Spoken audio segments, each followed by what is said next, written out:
What do you do when your company is purchased by another organization? What happens when it's announced that two companies, one happens to be yours, are merging? Better yet, what should you be looking out for when you yourself are expecting or anticipating making a job change? In today's episode, I'm going to bring on a special guest who has loads of experience to help us answer those three questions. Ladies and gentlemen, boys and girls, children 18 plus, you are tuned in to the Lone Officer Podcast with me, Dustin Owen, and a very special guest. By way of Columbus, Ohio, originally from Detroit, Michigan. When she's not slinging loans or onboarding new branches or running her new advisory firm, Teloscope, you will find her with her kids, with her husband, or potentially painting you a really terrible painting that you'll only want to hang in your garage. She is my friend. She's my previous colleague, the one, the only, Julia Brown. Julia, welcome to TLOP.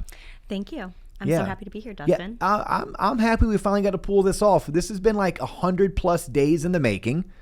You're in Orlando. Are you on vacation? Because you don't live in Orlando, and we record in Orlando. What brought you down here? I mean, for tax purposes, I am here for this. Oh, yes. Right? Yes. Okay. Good for you. I like how you did that. Yeah. In case, I ever get audited, I need to make sure this is the reason I am here. This is proof. Do I need to timestamp it for you? We are recording this in March of 2025. Perfect. Okay. But also my in-laws are celebrating 50 years of marriage. And so my extended family is all together here. 50 years of marriage. That's 26 years of being happy and 24 years of other. Probably. Maybe not directly in that order, some combination of that. Yes. Hopefully it didn't go 24 other than 26 happy. Hopefully it was the way the world typically works. It's yes, most of the time we are in love with each other. Yes. Not all of the time, but we do always love each other. Yes. Yes, but 50 years, that's pretty incredible. Tell them on behalf of all of TLOP, we say congratulations to the Browns. I will. Yes. You married into a really good last name, didn't you? Oh, the best last name. Yeah, I was looking up Julie on LinkedIn, and I never knew your maiden name. Mm-hmm. And I don't know if you ever had your maiden name published until recently. Maybe you did a LinkedIn refresh. But yeah. I saw your maiden name, and I was like, holy shit, I can't pronounce that. How do I pronounce your maiden name? It's Van Galloway. Van Galloway. But it is not spelled Van Galloway. Because No. I would spell Van Galloway VAN space Yeah. GALLOWAY. Like Van Galloway. Oh, for sure. And that it's not even Van Galloway. So it's spelled VANGHELUWE. And it's not even pronounced Van Galloway. It's Van Ha. But I know this. Is it Dutch? It's Belgian. Okay. And I know this because my son is 9 and he plays soccer. And we host international soccer coaches in the summertime. And we had a Belgian one last year. And I asked him to pronounce my last name. And he said it. And I was like, oh, my family has been butchering our own name for generations. It probably started in Ellis Island. Yeah, it did. 200 years ago. Yeah, it did in 1927. Oh, actually. you actually know when they came over. Oh, yeah. I visited Antwerp you visited Ellis Island. Ellis Island, yeah. yes. And you can look up your ancestry, and it was between World War I and World War II. Yeah, because that's a very small country. You basically have Antwerp or you have Brussels, and that's about the size of the country. Those two cities is the size of the country. Yeah, geographically is about the same size as Ohio. Okay. Actually. Yeah, because he was here, and we were talking about how fast could you get there, top to bottom, left to right. About the same size as Ohio.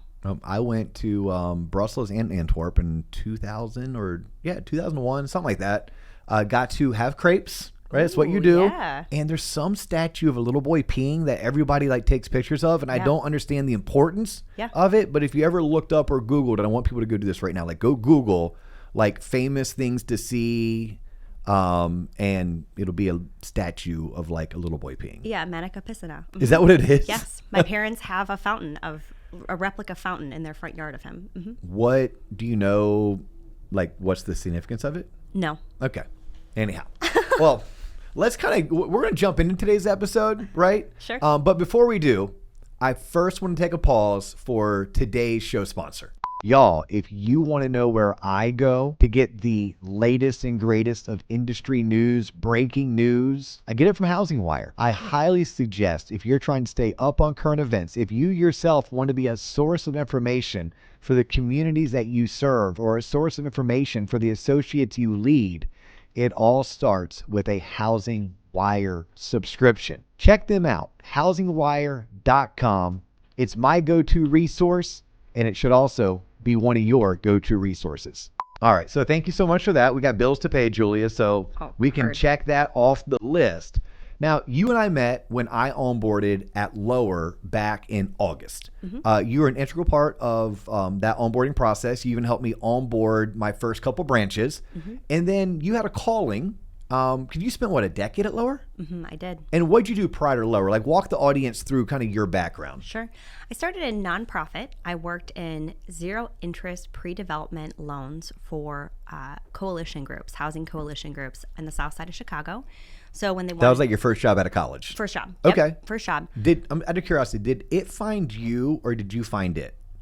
So this was like during the Great Recession, and there were not very many opportunities. And I had a heart for community work. Okay. And so it probably found me. Yeah, so you were looking for something that was in that community activism. Yes. Okay. How to galvanize communities to pull together and get ahead. What was your background? Poli-sci, public Okay. administration. Okay. Major. I was going to go to law school. Ooh, what happened?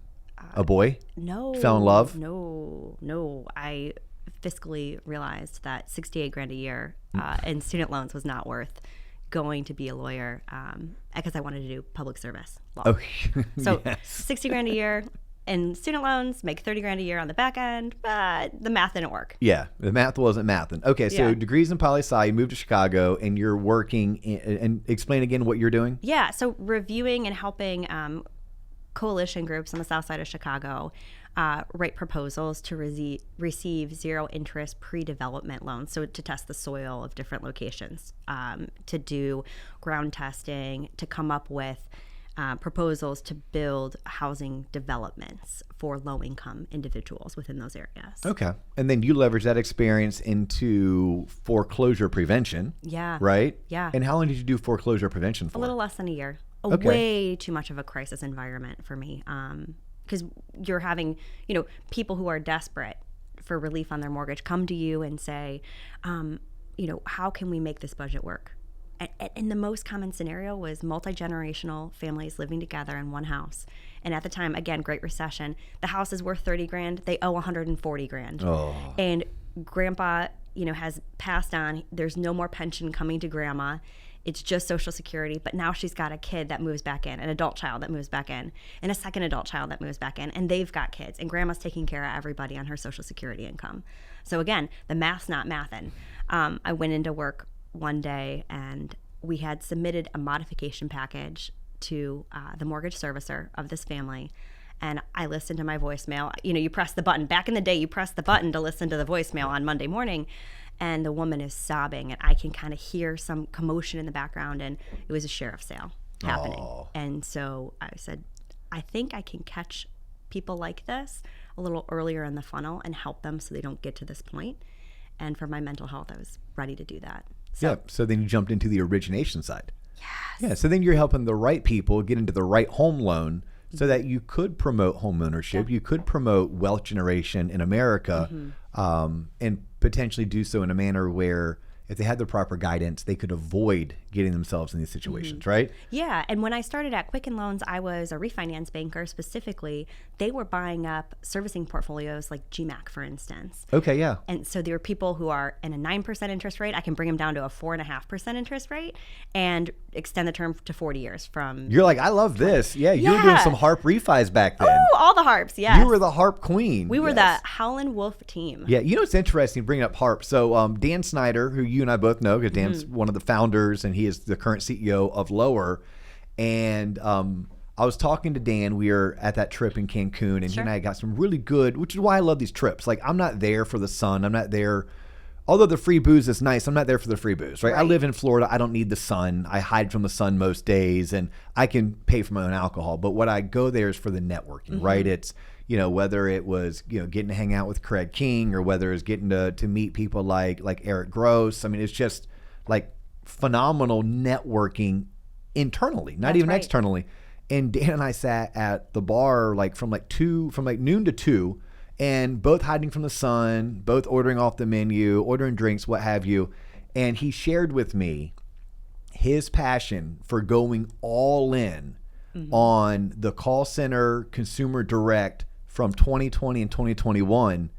It came from him being miffed or annoyed that he missed the harp refi boom. Oh, yeah. Yeah, it's cool. When you study successful entrepreneurs and their stories, that most of us have a story that isn't about our success. It's about either our failure or how we missed out on something. And we made a vow, never again, because life and business it has patterns. Once you recognize the pattern, then you go all in. You recognize the pattern when you're doing foreclosure prevention. And you're like, wait a minute. I'm trying to fix something. What if I could get ahead of it? And that'll lead you to origination. And then obviously you're doing harp refis, which was the 9% down to 4%. So now people really love you because you're literally making homeownership more affordable for them. And you did that up until when did you make the shift into more of an operational role? Because you went into ops, right? Mm-hmm. What transpired in your career that made that the better move for you, or why was that a better fit for you? I don't know that it was. Okay. I don't know that it's not a wrong move. I have always been tough to put in a box because I am a super interested and committed employee. Okay. And so I was up in Detroit working there after we decided to relocate to Columbus. My husband he's a tennis instructor, and there are not as many opportunities in Detroit to teach tennis during the Great Recession as there are in Columbus, Ohio, for whatever reason. So we relocate to Columbus, Ohio, and I said, I can sell loans anywhere. I have 25 state licenses because I was on the consumer direct side, and I went retail. So I started doing retail, building relationships in Ohio, and about 6 months into working at what was then Homeside, now Lower, Dan Snyder, who you just mentioned, tapped me on the shoulder and asked if I would help. And my first corporate role was AVP of integration success. And so I was integrating people. We wanted to grow the company. And so integrating people who were coming to then Homeside, now Lower, getting them familiar with our people, our process, our products, all of our tech stack, and really getting them, ingrained in our So business. In a way, for the listeners, I would guess onboarding queen, transition loan specialist, the welcome committee. Yeah. Right? Course. I mean, that was you. And you're like, yes, this intrigues me. This excites me. Yeah. Plus, it is always fun when you're working for a company that is in growth mode. Like, that's my preferred. Yeah. Right? I want to ride the hot hand. I want to be at the cool kid party. I want to be with the it crowd. Yeah. And that had to have been a very exciting time for you in your career to take on that challenge of being the welcome committee, of being the onboarding queen, of being the transition loan specialist, so that you could welcome your future workmates to this company that you love. Yes. So you must have seen a lot in your 10 years. Yeah, I mean, thousands. I welcomed thousands of people through those doors and said goodbye to some really good friends over the years as well. But it taught me a lot about people and the importance of soft skills. I did a lot of EQ development during those first couple of years, and really came to understand a different side of the business. If you're doing 5-10 loans a month, which I was from a retail perspective, you get to see 5 to 10 things potentially go wrong a month, right? If you're doing 100 loans a month, you can see and learn a lot more quickly, almost like human AI, right? That feedback loop gets tighter and you can really learn and grow a lot more quickly. And that's what happened when I started doing transition loans for people all over the nation.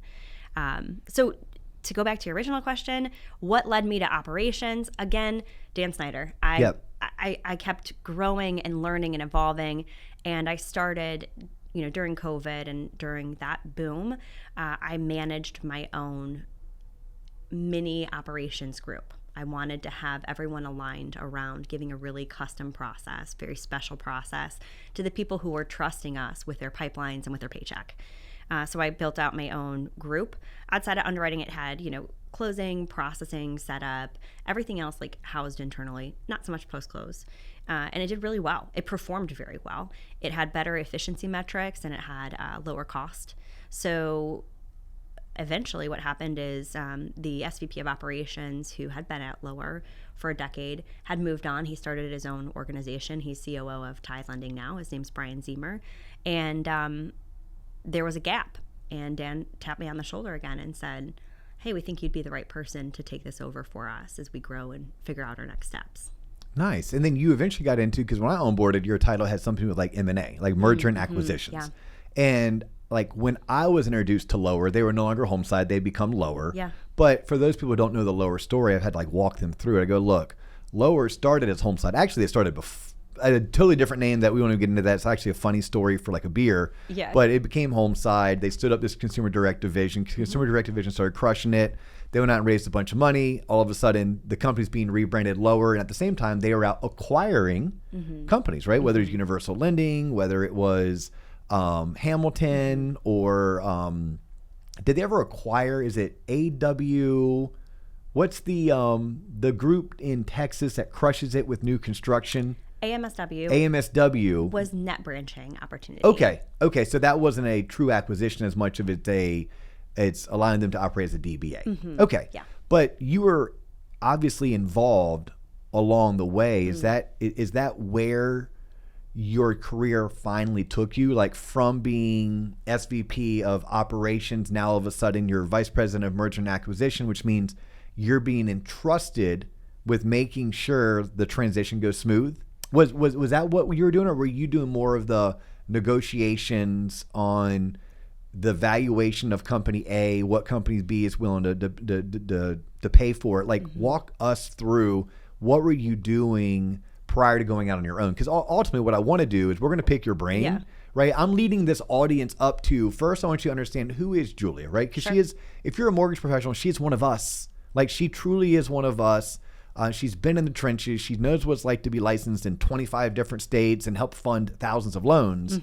But today, your career has allowed you to pivot a little bit, and really help companies navigate merger and acquisition from a, like what I would call change management or organizational structure standpoint.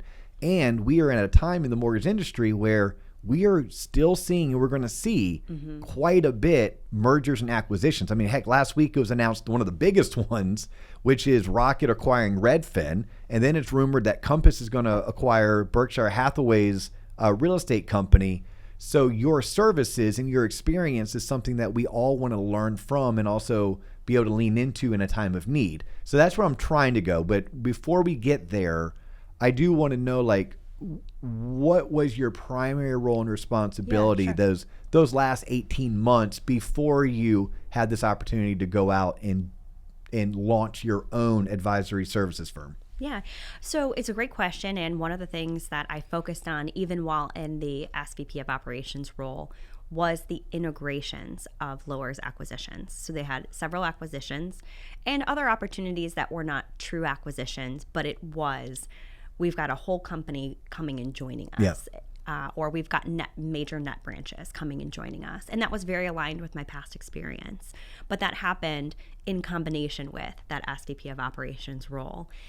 When Lower really committed to acquisition as a strategy, a strategic means of growing, that's where we split it out and said, okay, now I'll get involved in on the deal side as well. And I'll start to create an environment and create some noise around, hey, come join Lower. See what we are and who we are, and come be a part of us. So that was more of the sourcing and deal negotiation component towards the end. Yeah, because I mean, when you look at merger and acquisition, and I'll speak openly about the mortgage industry, it is risky AF. Like company A acquiring company B is risky AF, and that means always and forever, by the way. If anyone else thought differently, you have a dirty mind. But it's risky AF, and here's why. In the mortgage space, you typically, and you know this, but I don't know if the audience knows this, you typically are buying people. Well, people aren't for sale. Like we outlawed that 200 years ago, okay? Right. So people aren't for sale, but that's what you're buying. Like there's not many tangible assets. There's no real intellectual property that you're purchasing. So it's like, well, what are you purchasing? Well, I'm purchasing the regional managers, the branch managers, and their loan officers, and whatever sales support staff they need. A lot of times there's duplication in HR, there's duplication in IT, there's duplication in capital markets, like there's duplication in marketing. So you don't necessarily need all of those players, but you do want the salespeople. Right. But because you can't purchase people, and we don't have contracts the way they do like in professional sports with collective bargaining and unions, the people can leave. So then it's imperative that you do your due diligence up front, but that make sure you're a cultural match, right? If my company has one culture and I'm trying to buy a company that has a totally different culture, regardless of how good the numbers look on paper, I may never buy them. Right. But if I can say the numbers look great on paper and culturally they're a good fit, I still need to make sure that this goes smoothly, because if someone coughs in the right direction, they sneeze too loudly, or there's a hiccup, you could see a third of your production walk out the door. Or if you didn't paint a vision, if you didn't tie them down financially, or better yet, get them to buy in to their involvement, then it makes it very difficult. So I can only imagine how important your role was, or I can now see why you decided, wait a minute, I can sit here and do this for one company in one industry, or I can take my experience, my talent, and my skill set, and let's offer it to dozens of companies in multiple verticals, because the things that you have to do in one industry more than likely are the same things you have to do in another industry, especially when you're dealing with people and processes. That's right. Okay, so then let me start just quizzing you. Okay, so you can drop some knowledge on the audience. Okay, first and foremost, give me the first 3 do's and the first 3 don'ts when either you as the company owner and CEO are being purchased, or you're purchasing, or even think of it as what happens when my employer is being purchased, or my employer is purchasing, because I'm sure a lot of the answers are pretty similar. So just kind of give me your top 3 do's and your top 3 don'ts when you're going through some form of a merger or an acquisition. Okay, let's see. Okay, so if you're a loan officer and you hear that your company is being acquired, the top 3 things, first 3 things I would do. Number 1, go back and review your existing contract. Review it. Because one of 2 things is going to happen. Either A, you're going to get a new contract to sign, or B, they're going to say, oh, we don't need to make any changes to your existing contract. You've got some leverage here if you're in sales, because you're right. The value of the deal, 99 out of 100 times in these transactions in mortgage, is the book of business, who your referral partners are, and their stickiness with you. So look at your contract. If there's something you don't like about your contract today, now is the time to renegotiate it, because you are the deal value. Generally speaking, owners have an earnout period on the back end when they sell. So if they lose, if they can't keep retention above a certain threshold, they're not going to make as much money. So you have more leverage now. So it's a great time to review your contract and potentially renegotiate it. First thing I would say.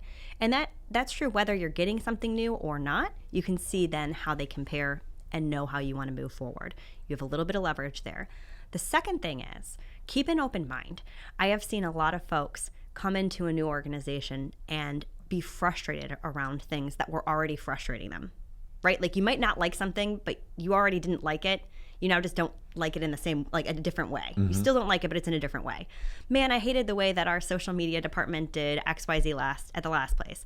Now I hate the way that our social media department does ABC at this place. Okay, well, like, let's level set, right? Be reasonable with people.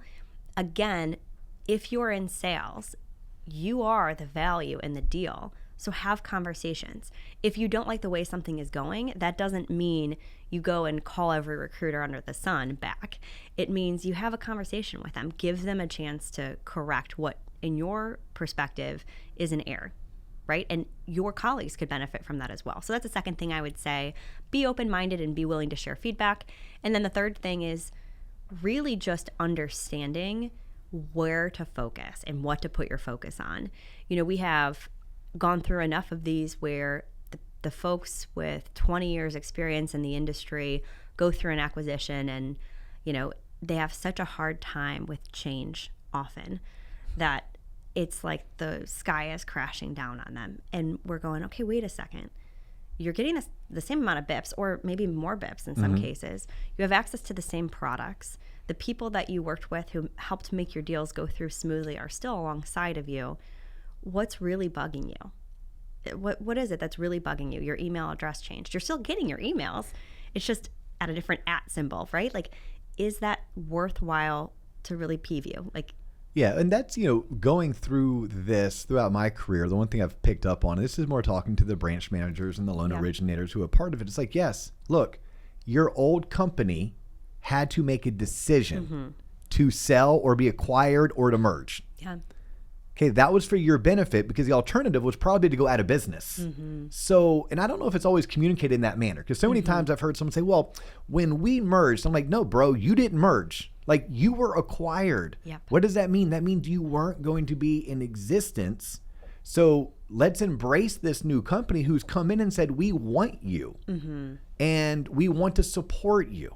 And then, yes, your name is going to change. And yes, the way you do things is going to change, but your alternative was to go out of business, or your alternative is to go to a different company. And guess what's going to happen? Your email is going to change. The name of your company is going to change. The way that you do things is going to change, not for the worse, not for the better. It's just going to be different. So it has always baffled me, where I'm like, hey, can I just go buy you the book, Who Moved My Cheese? Oh, right. And could you please read it really quickly, because we are all in this together. Yes. So I think that's phenomenal advice for somebody that's being acquired. Now, you might not have 3, and we might not need 3, but what advice do you have to those branches and those regionals, divisionals, and even originators when they just see their company going out and acquiring?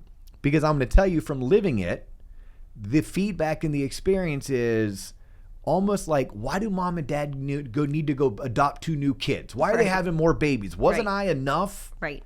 And it's like, what advice do you have for those originators who work for a strong, dominant company who wants to take on more market share, and they're doing so by acquiring other mortgage companies? What do you say to those originators? Get out of your own way, Yeah. right? Like, it's not about you unless it is about you, right? Are they acquiring another company and replacing you with that company? Probably not. Yeah. This is probably an opportunity to expand into a new geographic area or to get market share. I know a lot of companies think that through acquisition, they'll have opportunities to renegotiate their contracts at reduced price. We're not really seeing that with vendors. They're not very interested in that right now. But it's probably not about you. Most likely, the company is looking to strengthen its position and to take out competitors and to build and develop a stronger future where you can leverage better technology, automation, AI, as well as have better brand recognition through these acquisitions. It likely has nothing to do with you. And if you're feeling that sort of insecurity, go talk to that next person in line. If you're a branch manager, talk to your regional or divisional. If you're a divisional manager, go talk to your chief lending officer or chief sales officer. Figure out, does it impact me? And if you don't have a trusting relationship where you believe the information you're getting, write about that. Honest to God, journal. I think journaling through transitions is really important, because you have so many feelings that flood you during these transitions. It's good to get them out on paper and figure out, okay, is this a self-limiting belief? I'm not good enough, and that's why they're bringing someone else on. Well, maybe you're in the middle of, your best year ever, or maybe you're not, but maybe you're only down 20% and the rest of the industry is down 36% on average. Like, again, it probably isn't about you, but have the conversations you need to have to feel assured in that way. And also, do some self-reflection. Yeah, my 2 cents on this, and I have a personal story I'll even share with the audience. I would tell you to embrace it. Like, this is a new opportunity to learn from others. I mean, we have this thing in the academic world that we call academic inbreeding. Academic inbreeding is every reason why I wouldn't suggest that my child obtains his MBA from the same place that he gets his bachelor's degree. Now, if he does, and so be it. I'm not knocking it, but my preference would be he goes to a different learning institution and learns from those groups of deans and professors, so that there's a different way of learning, a different way of teaching. Well, I worked at the same company for 16 years, and we were really good at what we did, and we were a tight-knit group of people. But our ideas were our ideas. We didn't have a whole lot of outside influence. Well, when the company had an opportunity, and shout out to Sue Millspaul and her entire crew, John Galbadon and Jason Pike, and literally, Sue Ladick, I can keep going on and on, but we onboarded this massive group in New Mexico of all states. Like they were doing like $1 billion a year. Okay. Right. Well, my partners and I, we were the big dogs at the company. We were down in Florida and we were doing, almost $1 billion a year. And Sue comes in and she changed the company for the better. Now, anyone who knows Sue, she's loud, right? She's proud. She doesn't back down from it. And someday she can be a bull in the china shop. And I love you, Sue, but I'm going to say that out loud because I would say, because it's the truth, right? Yeah, sure. She made the company better. And the reason why she made the company better is because she brought in a new perspective. She brought in a new way of doing things. And quite honestly, her way of doing things, my partners and I may have been advocating for years, but we were too close to it, or those executives were kind of tired of hearing it from us. Sure. But you bring in an outsider, then all of a sudden, right, she and her people have some weight to throw around and they're worth listening to. And it actually made the company better, and it made us as a group better. And quite honestly, we then had someone to compete against because we didn't have someone to compete against for like 5 years before they onboarded. So from my firsthand experience, embrace it, because it's typically there to make the company better, which is what we all want. We want our company to get stronger. Plus, it's more people that you can learn from, more people you can collaborate with, more people you can synergize with if you prioritize that type of stuff. It's true. Right? If you yourself aren't trying to live in a bubble and keep all your ideas to yourself, because honestly, your ideas aren't that special and they're not that important and they're not that unique and they're not that new. So it's a lot easier to share them so that you can hear some other people's ideas and collectively we can get better together. All right, so check this out. So that was phenomenal for our loan officers. Okay. Let's talk to our company owners right now. Sure. Like, I mean, this is your business that we're getting ready to get into, right? This is Teloscope Advisory Services. Yes. Right? Teloscope's the name of your company. Yes. Right? And you are literally a change agent when a acquisition or a merger is happening. So doing what you do for a living, doing what you're passionate about and you have a skill set for, what are some do's and don'ts that you see from your seat that you can just tell anyone who's getting ready to either have their entire division folded into a new company by choice, or they are looking to merge with another company or acquire another company? What are you seeing from your seat that you can share with them as a what to do more of or what to do less of? Yeah, on a contract side, if you're looking to sell your company, one of the things I would say is I would be very careful about signing away your ability to start a new company. I see a lot of people right now in the seller's seat saying, I'm so tired, I'm so burnt out. I don't care if I can't work for 3 years. And you know what happens? People who are founders do care. 2 months go by, they had the vacation, they've been chilling outside, they get an idea and they want to get back in business and they can't yet and they have to wait, whether it's in mortgage or something else. So just be really careful about what you're willing to agree to as it relates to how long you're going to be out of the game or what industries it applies to for you to sit on the sidelines. That's the first piece of advice for a seller. The second piece is smart buyers are going to incorporate some sort of earnout. A lot of times we're seeing 36 months right now. So you get a little bit of money up front, and then based on different drivers of the deal, like revenue, retention, profitability, you're going to get paid over the course of, let's just call it 3 years for the sake of this. So if your team's retention is 40%, and the market's like neutral as far as volume, you're not going to make as much money. So you need to be really careful about who you're selling to, and you need to understand and know your people today and what they're going to be able to tolerate. Let's take a different example. Let's say we're not talking about mortgage. Now we're talking about Cycle Bar, right? It's kind of like the Peloton and you're riding. Yes. And Cycle Bar is going to sell their company to, let's say Fleet Feet. And that's a company that does all running and they do group runs. How many cyclists want to go on long distance runs? I don't know, maybe some of them. A small portion. Now, they're the men and women I hang out with because those are called triathletes. But not everyone's a triathlete. No. I hate biking. I love running. We love running. We have that in common. Yes. But today I cycled. but today you cycled, and I wouldn't. Because I'm a weirdo. No, if you were like, tomorrow I'll swim. Yeah, if you were like, hey, let's go cycle together today, I'd be like, I will see you in the studio at 9 a.m., not a minute sooner. Like, and there's nothing wrong with those people who cannot convert. So if you're an agile, forward-thinking luxury shop that has, consumer direct and TPO and retail, but you're acquiring a company that's 100% retail that is very traditional, has a command and control approach, but maybe has a really expansive marketing team that does a lot of the work for the loan officers. Maybe the loan officers are on salaries, but you don't have that. Like, there's going to be a cultural mismatch there.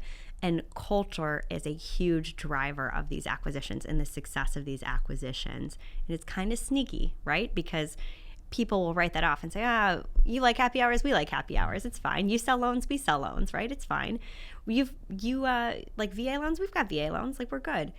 But culture is a sneaky undercurrent. It's going to be a game changer for you if you hire or acquire a company that has a different culture than yours. Your retention is going to suffer. And so that's one major thing I would say is important for buyers and sellers to be aware of. Do you know from experience, like, do these company owners, right, who are typically entrepreneurs, are they themselves being coached?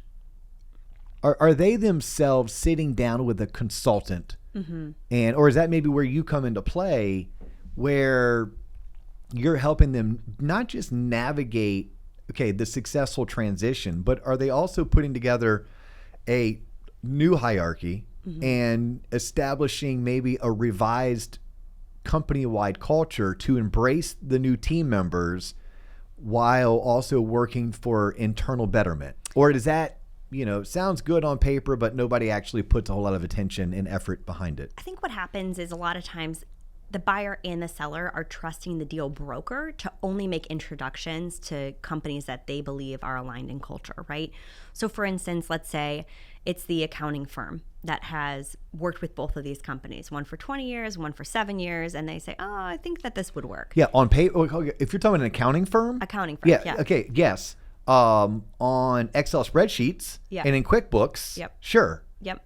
But accountants don't know anything about that company's sales culture. Correct. Okay. But a lot of times there's like this trust by proxy. Yes. Somebody said that this would be a good fit. So this is a what not to do. Just because the accountant said it'd be a good fit, the accountant's saying, yes, numerically, it'd be a good fit.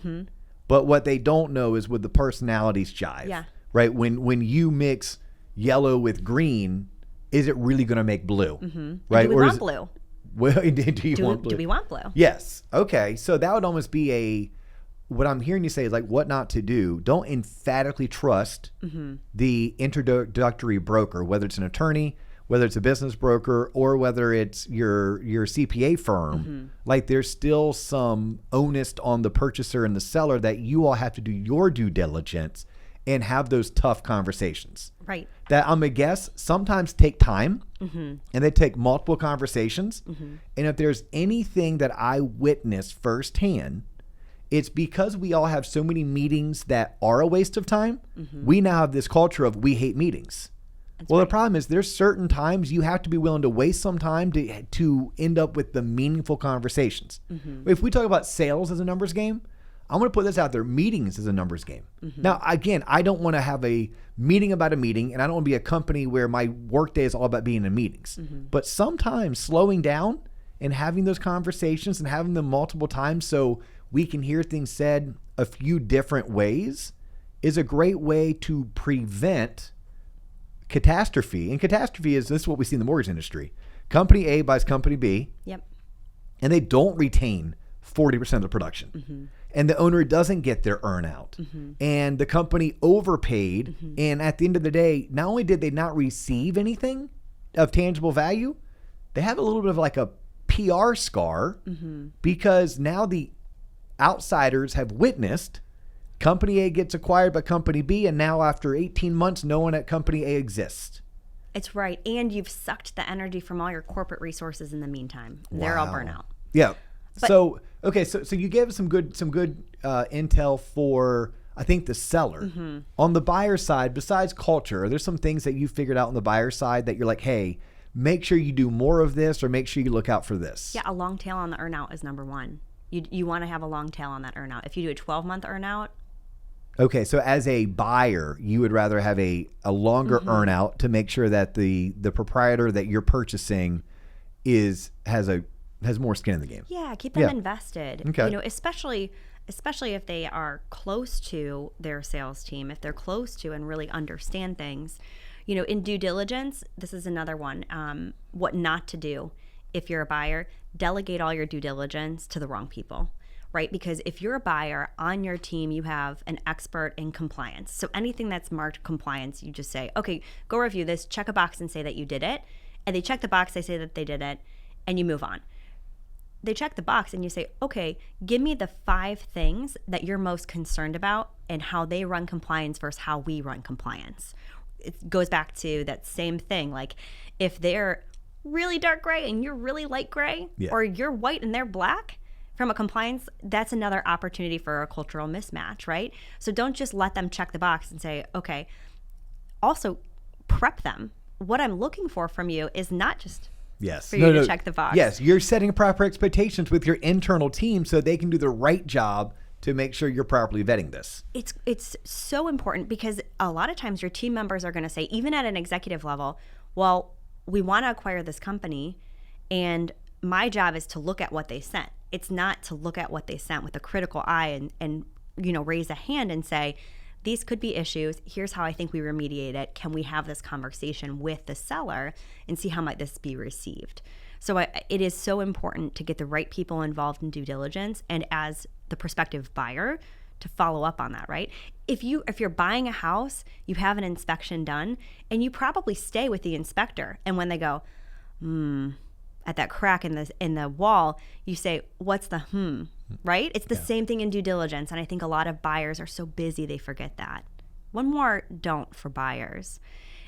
I would not recommend adding more than 30% to any full-time employee's workload when it comes to the due diligence and the integration if you can avoid it.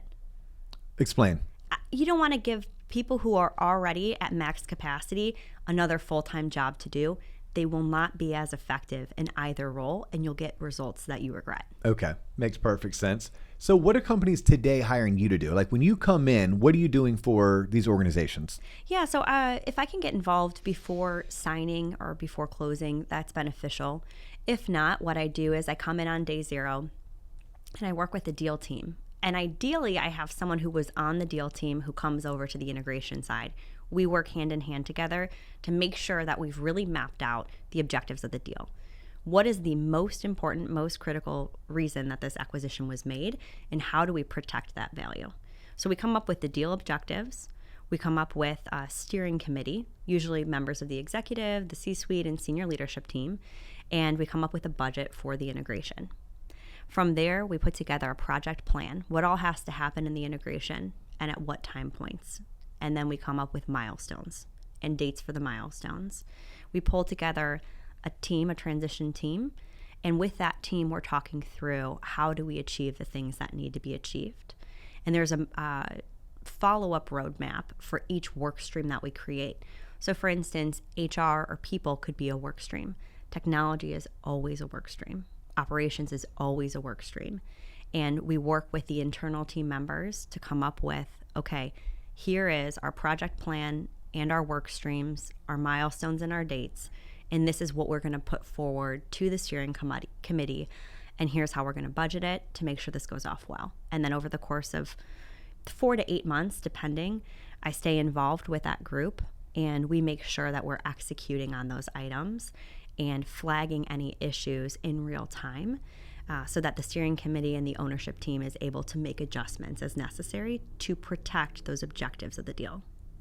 Yeah, you are the onboarding queen. Like truly Onboarding queen. Yeah, I mean, at all magnitude, right? It can be onboarding an originator, it can be onboarding a branch, onboarding an entire region. But what you're doing now is like, hey, look, I'm at a point in my career where I'm at the top of my game. So I am helping make sure that a merger or acquisition that was agreed upon actually goes well. Yeah. So no one gets hurt. So this can be deemed a success. Like you very much are the ounce of prevention is worth a pound of cure.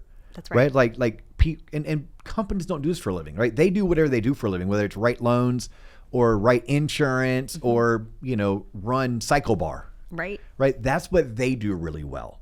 You get to come in and say, hey, look, you don't need me full time. You need me for 4 to 8 months. But for 4 to 8 months, let me make sure I am your onboarding queen. I am your transition concierge. Right. I know a thing or two about this. I can ensure that seller gets full value and buyer gets full value, and nobody walks away angry, mad, disappointed, or hurt.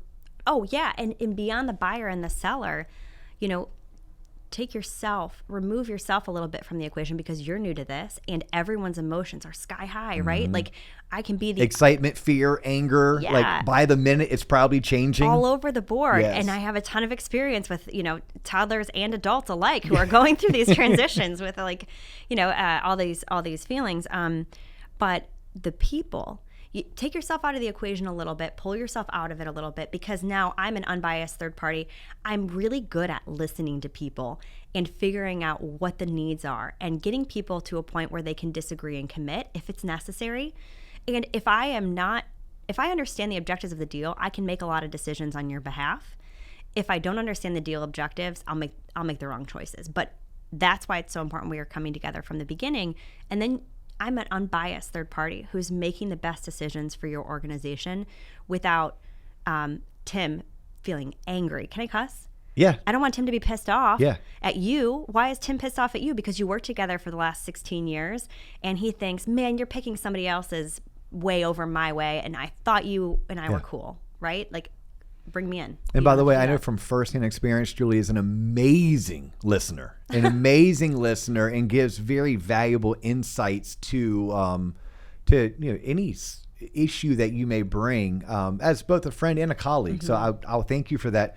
If people want to get a hold of you, what's the best way to reach Julia Brown and in your advisory firm? Yeah, LinkedIn is great. I almost called you Interscope and not Telescope, as if you were like the record company and you owned all of the Taylor Swift originals. Yeah. But no, you're Telescope. Yeah, I think I would still be doing this if I did have that kind of money, but I'd probably be doing it in a splashier way. So the best way to reach me is J Brown, JBROWN. Like the color. Like the color, at teloscope.co. And I'm just going to share, it's Telescope intentionally misspelled, TELOSCOPE.co. Teloscope. Telo. Yeah. So there's this Aristotle had this concept. It was really popular thousands of years ago, called telos. And telos, TELOS, was the idea that every person, everything had a highest and best use.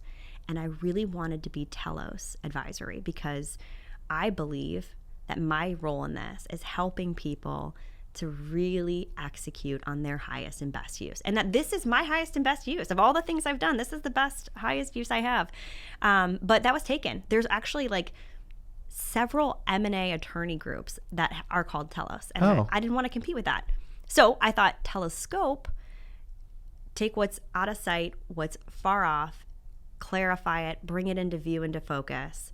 That's my role. So. I love it. And on LinkedIn, she is Julia Brown, but in parentheses, it says Van Galloway, but it's not spelled the way you think it was. But luckily, if you tuned into the beginning of the show, we actually tell you how to spell it. That's right. Last question. What's the last book you read?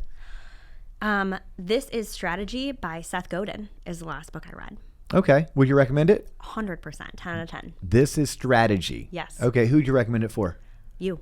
For me, Dustin Owen. Dustin Owen. Okay. Yes. I will go read it. How about an originator, a mortgage broker? It can't hurt. It can't hurt. He talks about how over time, strategy is made up of 4 things. It's empathy, it's systems, and he talks about resilient systems, which is really interesting. It is time, and then the last component is games, which I think is really fun. Very cool. Julia, thank you so much for taking time out of your in-laws' 50th wedding celebration.